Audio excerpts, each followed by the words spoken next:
Well, hello there and welcome back. In this exercise, we're going to continue looking at various techniques that you can use in your everyday workflow. These are primarily using Fireworks here. And in the previous exercise, we created a holder for an HD video or an MP4 video that is 720 by 480, and that's the image in here. And now what we're going to do is just sort of finish off this little part of the project. Now, one of the things I want to do is just add a little bit of, I don't know, a little bit of extra to it, and I'm going to add a shadow. So I'm going to take the ellipse tool, and I'm just going to draw out a shadow, just very much like that, edge to edge, just like that. And then I'm going to fill it with black. Get rid of the stroke, don't need a stroke on it. And then I'm going to come over to the filters, and I'm just going to give it a really nice little Gaussian blur. See, a nice blur. Take the blur radius out a little bit. Click OK. And I'm also going to knock the opacity of this object. And I can do that by selecting it right here and pulling back the opacity. Okay, there we go.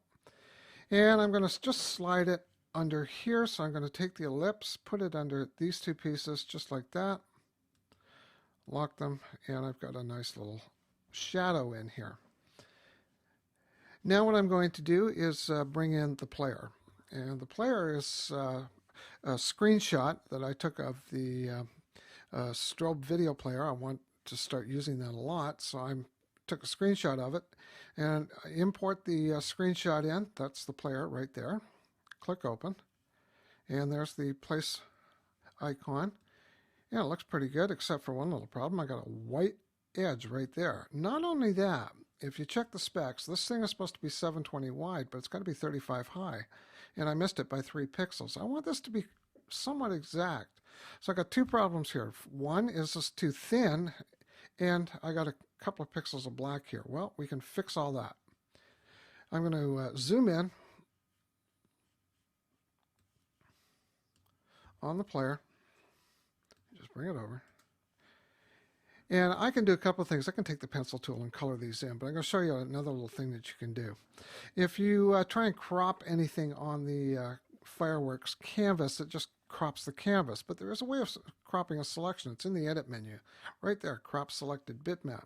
So I'm just going to pull this off. Just pull it in a little bit so I just got that solid black. You can see that I got it. There it is. Done. Now what I'm going to do, I'm just going to zoom out just a couple of clicks here just so I can see my player. There we go. And now what I'm going to do is I'm going to simply take the rectangle tool, and I'm going to just draw out a little rectangle, and I want that rectangle to be 720, 35, so I know it's exactly the size it's supposed to be. There we go. And you can see there it is above the player, so if I just pull it into place, it's going to be a little bit big. But that's okay, because I can just switch their order here by pulling the rectangle under the bitmap.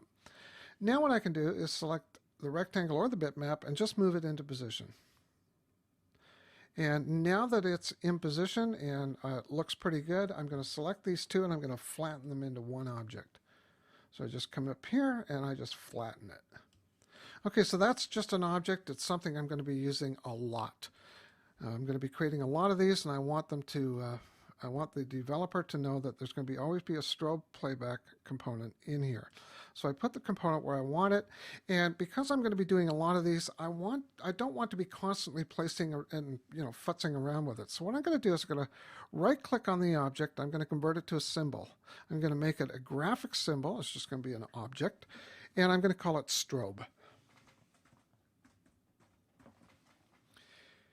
And if I click Save to Common Library and click OK, it will actually go into a Custom Symbols folder. And if I go to the Window menu, Common Library, Custom Symbols, there's strobe, and I can just pull it out of the library.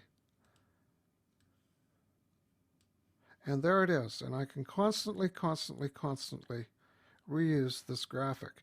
If you are working with mobile and you've got little bits and pieces that you want to constantly use, this is a really good place to start. Okay, so I've got that in there in the custom library, and it's pretty well almost ready to go. What I need to do now is just finish it off. I want to bring in the logo, add a little bit of text, and I'm also going to show you how to do a button. And I'm going to save that for the next example. I'll see you there.